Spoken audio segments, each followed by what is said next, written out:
demonstration. Oh yeah. Just stretch. I'm gonna continue on with this book right here.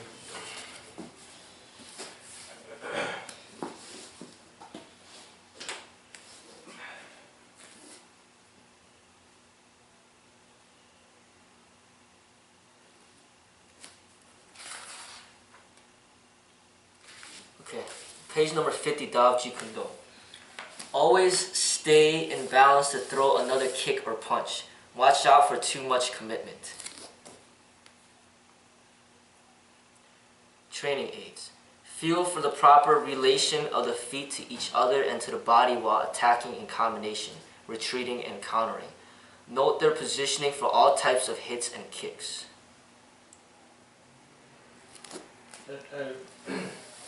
Thinking about that in terms of the other, where we left off before, kind of the science aspect. Yeah. You know, and being in tune with your body as well. Feet positioning is just so important.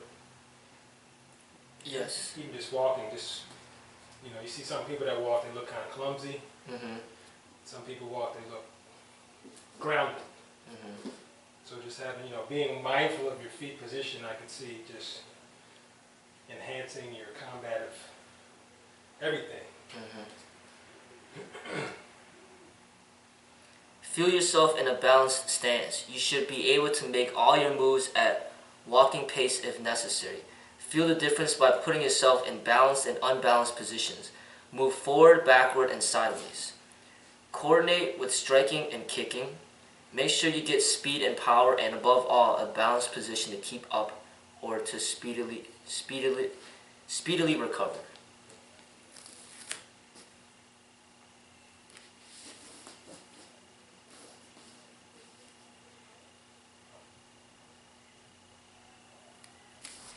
One of the finest exercises for the development of a sense of balance is to undoubtedly not ordinary haphazard skipping, but rather the real thing. First, skip on one foot, holding the other in front of you, then skip on the other. After that, skip on alternate feet with each revolution of the rope. Not as simple as it may appear, and work up to the highest possible speed. Keep the skipping going for 3 minutes, the duration of a round. Then rest for a minute and skip for another 3 minutes. 3 rounds of skipping in a variety of ways will form the opening for a good workout.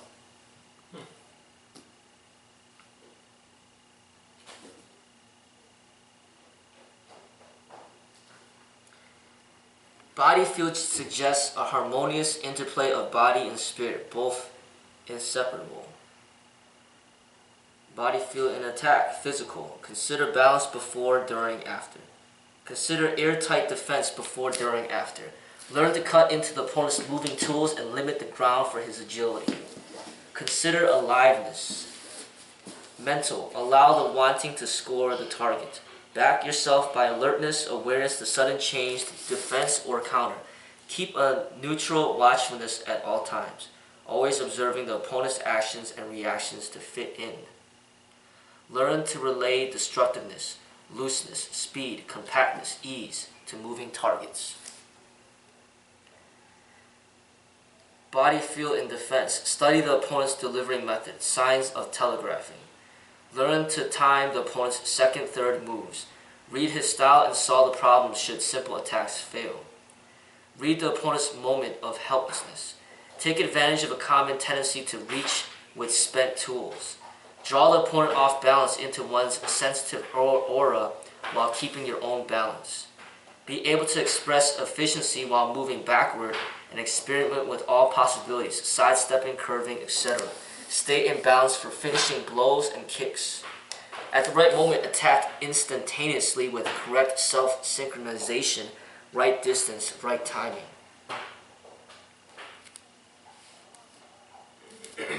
Man, just... Jesus. It just made you appreciate all that goes into sparring and just combat. Yeah. There's just so much going on, you know, just the way he breaks it down. Yep. You know? So much going on. Yep. It's deep. Good form is the most efficient manner to accomplish the purpose of a performance with a minimum of lost motion and wasted energy.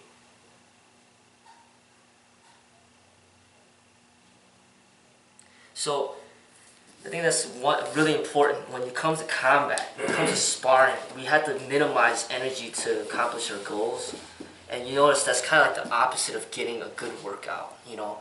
If the absolute minimum would be like just pulling a trigger and just taking somebody's life immediately, and you're not getting a workout, you know, that's just efficient. So if you take the weapon away, when you're sparring, you should be using like the least amount of energy to defend yourself. And just remember that when you spar, it's not the same as us like exercising where you're trying to exert a lot of energy, you know what I'm saying?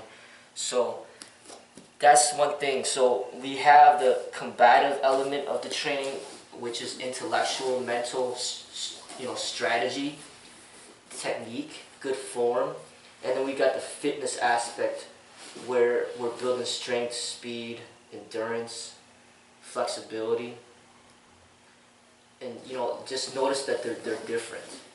And don't like confuse it. Like, don't overexert yourself. Like, even like people do like turn their backs a lot, doing spin kicks and backside kicks and spinning back fists and jumping around a lot. And you see, like when you watch the sparring, you see a lot of people wasting a lot of energy, you know. So, you know, what's important is to know what works and kind of stay away from excess stuff, you know. Especially as we get older, we don't have the luxury to be wasting energy. Especially when our lives are at risk. You can't just mess around. You just got to take care of what's going on at that moment. And I really feel that if you do it right, even when you get older, like 50, 60, you can still defend yourself really, really good against people that are like half your age. Because you're just really precise with what you do. I mean, how much energy do you need to like pull a trigger, to stab somebody, or do a really well-timed punch or kick? You don't need that much energy. It's just like knowing what to do, when to do it, good technique. To conserve energy by using the least possible amount of energy to achieve a given result, eliminate the unnecessary motions and muscle contractions which fatigue without accomplishing any useful purpose. Work smarter, not harder. Yes. But at the same time, you know that if somebody's like unfit, overweight, and he's claiming Jeet Kune, know that that's not right. You know what I'm saying? Like you're putting in your effort in the fitness, but that you're not putting the effort into the combat, because you know what I'm saying? So don't take these teachings as thinking, oh, I could be lazy now, I don't have to do nothing, I just learn this, you know.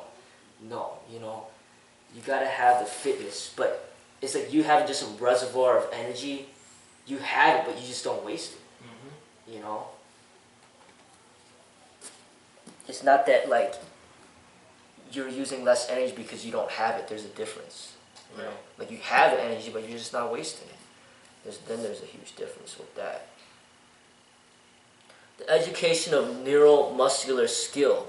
The first step is to acquire the feeling of relaxation. The second step is to practice until this feeling can be reproduced at will. The third step is to reproduce that feeling voluntarily in potentially tense creating situations.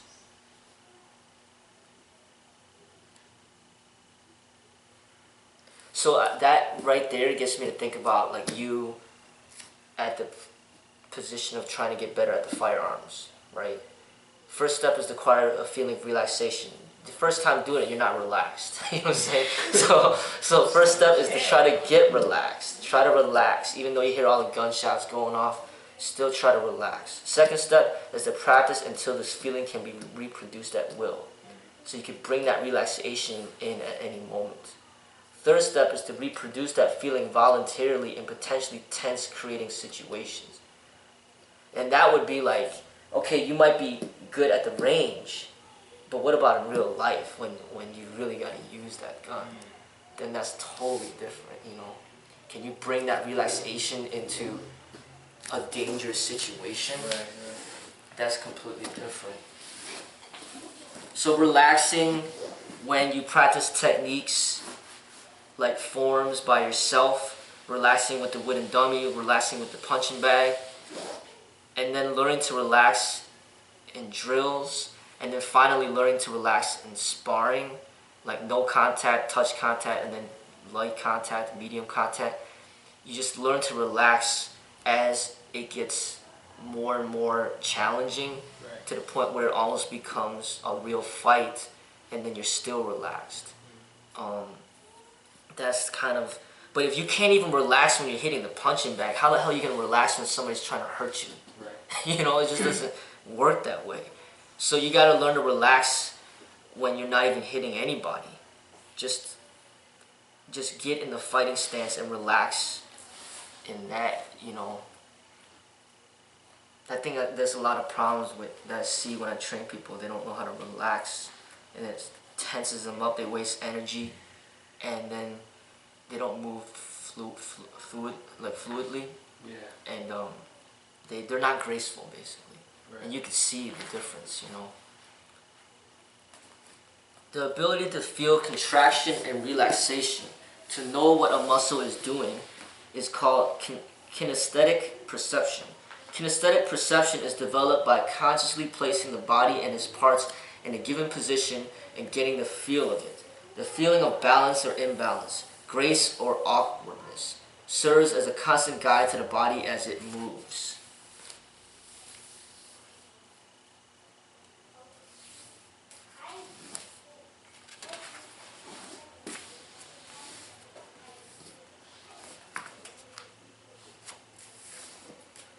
Kinesthetic perception should be developed to such a degree that the body is uncomfortable unless it performs each motion with a minimum of effort to produce maximum results.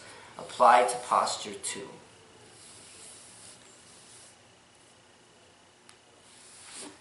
Relaxation is a physical state, but it is controlled by the mental state. It is acquired by the conscious effort to control the thought as well as the action pattern. It takes perception, practice, and willingness to train the mind into new habits of thinking and the body into new habits of action. You know, these teachings just kind of, something, one of the words you said, kinesthetics or Yeah. that's like something to do, like the art of movement or something like that. Yeah. It's about motion, movement. Yeah. And it's actually one of the, there are, people are wired for different types of intelligences. There's 7 of them. You know, one is like visual, some people are visual learners, some people are auditory, some people are like tactile, touch. Kinesthetics is another movement, music. Kinesthetics is another intelligence. And I'm just wondering, man, like Bruce was a kinesthetic genius. Mm-hmm. Like that's just such a high level of intelligence around movement of the body. Just where it's coming from. It's just... Yeah, he's getting so deep, man. Because I haven't read this in so long, I just almost forgot like how deep he got into it. You know? Yeah. Relaxation refers to the degree of tension in the musculature. The rule in sports is to try to have no more tension in the acting muscles than is necessary to perform the act, and to have as low a degree of tension in the antagonistic muscles as possible and still maintain any necessary inhibitory control. Muscles are always in a slight state of tension, and this is as they should be. But when they begin to tighten up too much, we find our speed and skill being handicapped. The main difficulty in such cases lies in the overtension of the antagonistic muscles. A low degree of tension in the acting muscles means less energy usage. Tense, antagonistic muscles waste energy and cause stiffness and or resistance to the movement. In coordinated, graceful, and efficient movement, the opposing muscles must be able to relax and lengthen readily and easily.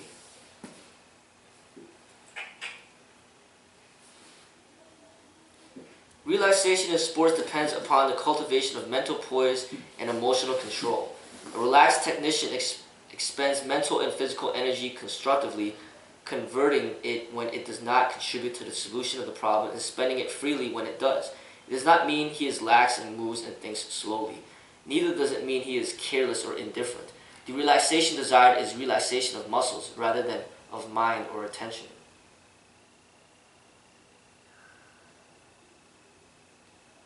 So he's not, so I like that, like relaxation desired is relaxation of muscles rather than mind or attention. To me, I'm saying, to me that's similar to like just being meditation, but relax your body, you know? Like be aware. Like you have to be aware when you're in combat. You can't just be like mentally like sleeping. Right. Like unaware, like unconscious, like you're just not paying attention. Like he's not talking about that relaxation.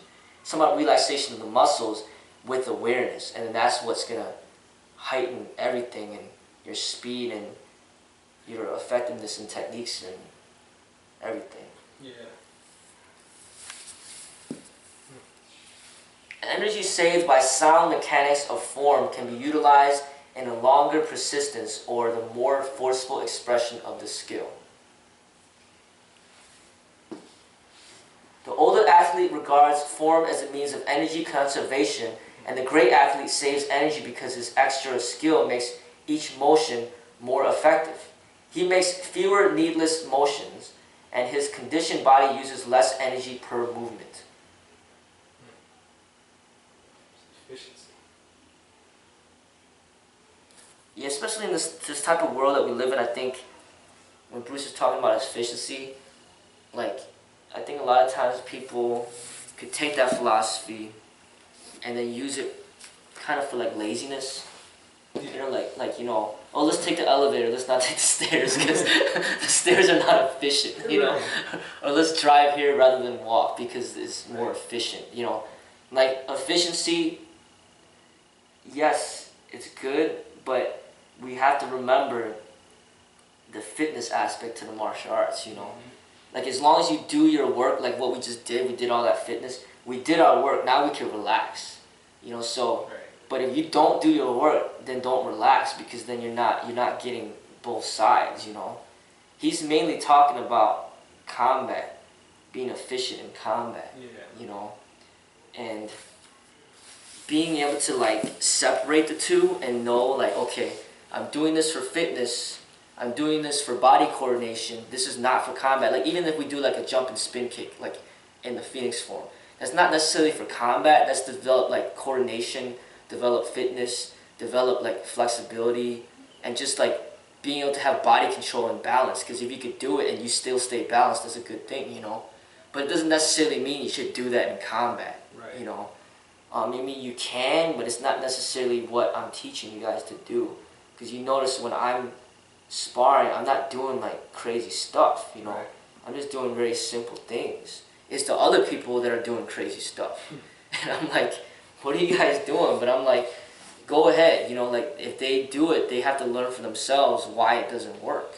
Like why you shouldn't cross your feet, why you shouldn't turn your back, why you shouldn't leave yourself open, or why you shouldn't punch, shouldn't punch with too much, you know, flailing your arms.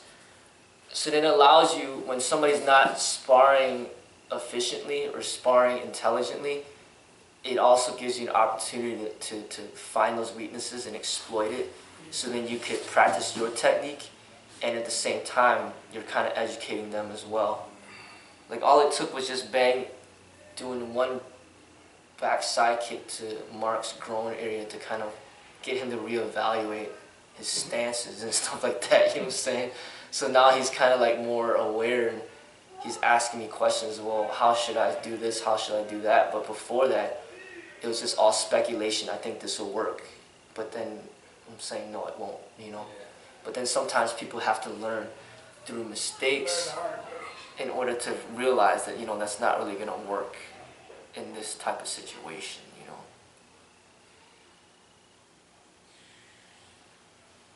Always train in good form. Learn to move easily and smoothly.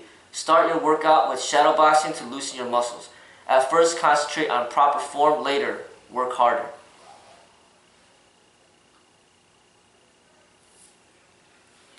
The mastery of proper fundamentals and their progressive application is the secret of being a great fighter.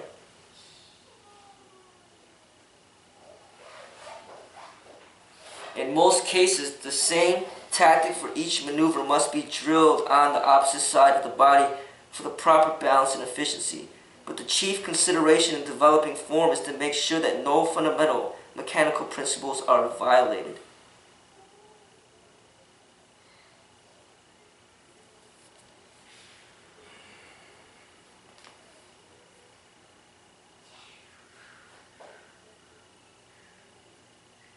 So that brings up why we work both sides every time. And he's talking about like working on the opposite side. Yeah. So that's nice that he mentioned that. But in his movies, he usually always has the right lead forward most of the time. Yeah. But in this book, he's talking about working on both sides, which is good, because that's exactly how we train too. Yeah.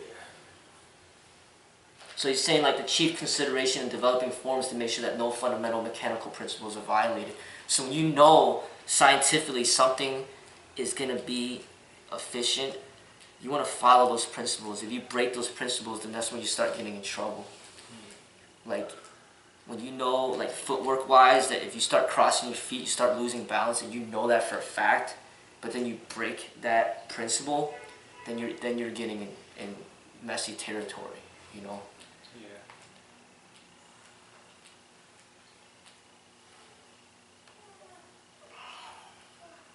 There's a lot of clicking over there, see, going?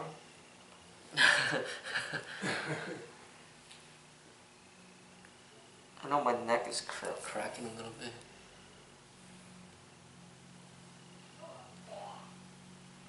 Yeah, mine too.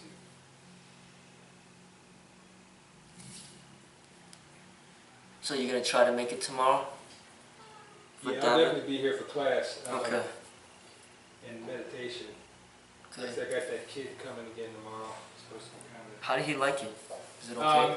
Yeah, he liked it. Okay. I think he wanted to, if he gets a card next time, call on him. Okay, good. Yeah.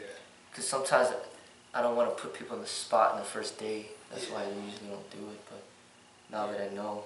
Yeah, definitely. Yeah, you know, he just needs to practice that. He's a high anxiety kid, so. Yeah, I mean, as soon as he walked in, I could feel like this jittery energy. Like, Yeah. doesn't want to sit still. And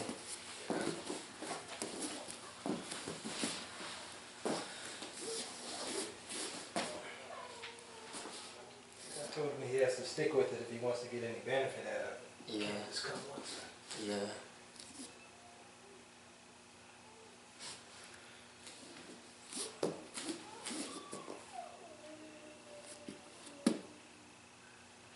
So you're gonna try that car out, huh?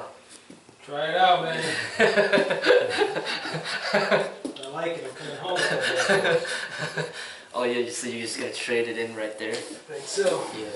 It's, you know, I pretty much decided that I want to get it, so now it's just a matter if I can get the numbers to line up. What other cars were you looking at? What was the next car that you were interested Other models or other? Just in general. Man, that was pretty much it. I mean, I looked at some other crossovers, you know, Fords, and I looked at the Audi. I looked at the Nissan Murano.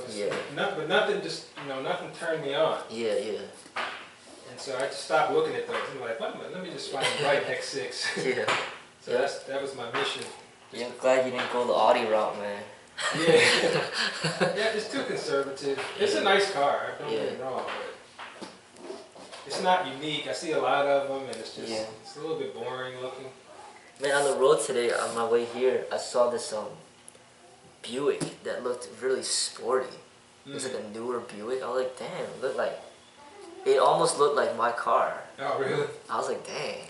Yeah, they got some nice. Buick's got some nice newer cars, but like now they're changing the style to look pretty sporty, you know. This was like a convertible. Oh, and it was like, it looked pretty nice. It looked nice, you know.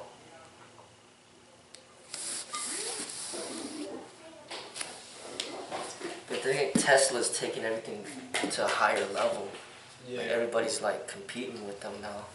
Like Mercedes and BMW. Because I think that speed thing is making everybody like, man, this is... Right. Hold on. Because the thing is, like, if you're gonna spend all this money in a car, it shit better be fast. Yeah. It's like, then you're like, man, that car's faster than mine. What the hell is going on? Like $130,000 on my car. Because the thing is, you got these Porsches and these Lamborghinis that cost like $500 million. Yeah. Or whatever, like $500,000. Right. And they can't even go faster than that. Then it's just like, wait, what's up with that? I know. So then everybody's just kind of like, okay, we gotta beat that. But then it just gets like, how fast can it go? It's like, okay, my car goes 0.2 seconds faster than yours. You know what I'm saying? When exactly are you gonna get a chance to go that fast? It's like 2 seconds, 60 miles per hour. Like, you know how fast you can run somebody over? You know what I'm saying? You run over and be like way past before you realize you hit them. This is crazy. Yeah, I was up at the car wash, and there was somebody had an M3. Okay. Man, that motherfucker was sweet as hell. Oh my god! And he had souped his up even more. Oh really? Do you prefer the M3 over the M5? I think so, only because it's I like the size of it. Okay. But you know, pretty much all the M's are pretty awesome. So what's the difference between the X3 and the X6? The X6 is just bigger? The X6, yes, it's bigger, but it falls into a different body style. Oh, okay. The X6, yeah, they kind of like created their own unique spin on the crossover, where it's longer and leaner. It almost looks more like a car. I like the way it looks. Like, what's your reason of going for like the X6 instead of the M3? Sweet as hell. I just like the way it looks. The X6? Yeah, I like the body shape. The X3 is. Or I'm not talking about X3. I'm talking about M3. Oh, M3. Yeah, like why do you want to go X6 route? Is it because you want to put drums in there? Oh, if my truck was a legitimate 4-wheel drive, yeah, I would have gone more of a car route. Yeah. Oh, really? But because I need the versatility, I figured I'd get the best of both worlds, a sporty truck. Yeah, yeah. And I could have I just like having the truck. It's got space, it's got, if it was a 4-wheel drive, it'd be perfect. Yes. I probably would have gotten a car. Yeah. But to get a car that can't really move around in the winter very well, and then have a truck that can't move around in the winter either, that didn't make any sense. So I got an all-wheel drive with the X6. It's sporty. It's got a little room. Yeah. As far as it's not the best thing for hauling shit, but I'm not really getting for hauling stuff. Yeah. It's comfortable for passengers though. Nice. And it's just a beast. I like it. Yeah, that's a nice one, man. I like it. When I first saw that body style, I really liked that one. Yeah. Cause it's like the best that I've seen in that SUV style. Car class, yeah. Yeah, that's the best I've seen so far. Yeah, me too.